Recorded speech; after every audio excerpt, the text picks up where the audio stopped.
Hi friends, నమస్తే అండి. నేను మీ నూతన. Welcome to my channel. ఇవాళ వీడియోలో మనం పెసరపప్పు ఇడ్లీతో బూరెలు ఎలా చేసుకుందామో చూసేద్దాం. ఇప్పుడు కావాల్సిన పదార్థాలు చూసుకుందాం.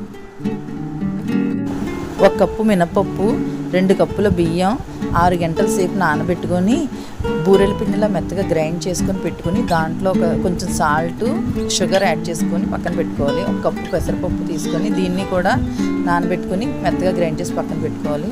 తురిమిన కొబ్బరి 1 కప్పు, పంచదార 2 కప్పులు, యాలకులు,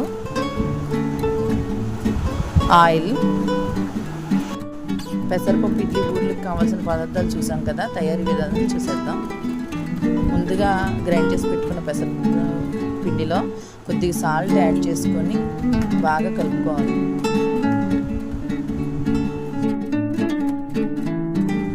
తర్వాత స్టవ్ ఆన్ చేసుకొని ఇడ్లీ గిన్నె స్టవ్ మీద పెట్టుకొని వాటర్ యాడ్ చేసుకొని కలిపిన పిండిని ఇడ్లీలా పెట్టుకోవాలి.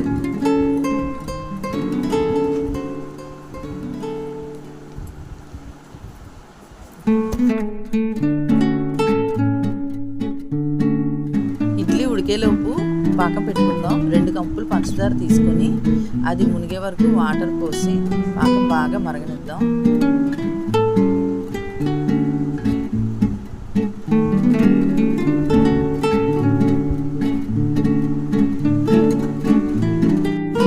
ఈలోపు ఇడ్లీలు కూడా ఉడికిపోయే లేదో చూసుకొని ఒక బౌల్లోకి తీసేసుకుందాం.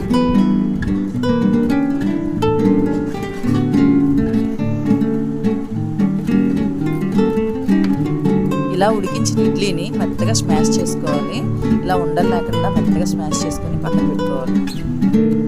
తర్వాత మనం పొయ్యి మీద పెట్టిన పాకం మరిగిపోయిందో లేదో చూసుకొని దాంట్లో మెత్తగా స్మాష్ చేసి పెట్టుకున్న ఇడ్లీని వేసి ఉండలు లేకుండా గరిటతో బాగా కలపాలి.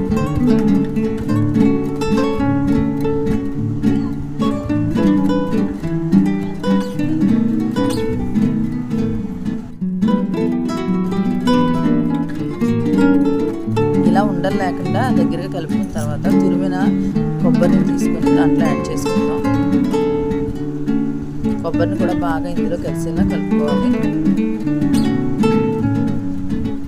చూడండి, బాగా కలిసిపోయింది. దీన్ని ఉండలుగా చేసుకొని ప్లేట్లో తీసుకుందాం. ముందుగా సాల్ట్, షుగర్ వేసి రెడీ చేసి పెట్టుకున్న బూరెల పిండిలో మనం బాల్స్లా చేసి పెట్టుకున్న పూర్ణపు ఉండలను వేసుకొని బూరెల్లా వేసుకుందాం.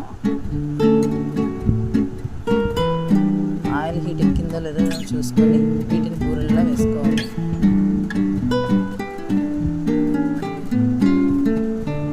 ఇలా మొత్తం అన్నీ వేసేసుకుందాం.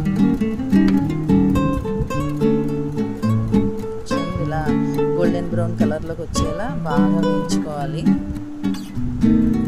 దీన్ని సర్వింగ్ బౌల్లోకి తీసుకొని సర్వ్ చేసేసుకుందాం.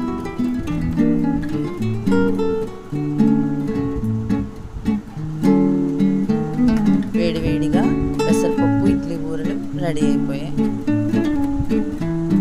చూసారు కదా ఫ్రెండ్స్, మీరు కూడా ఇంట్లో ఇలా కొత్త రకంగా బూరెలు ఎలా చేయాలో ట్రై చేసి టేస్ట్ చేసి కామెంట్ బాక్స్లో కామెంట్ చేయండి.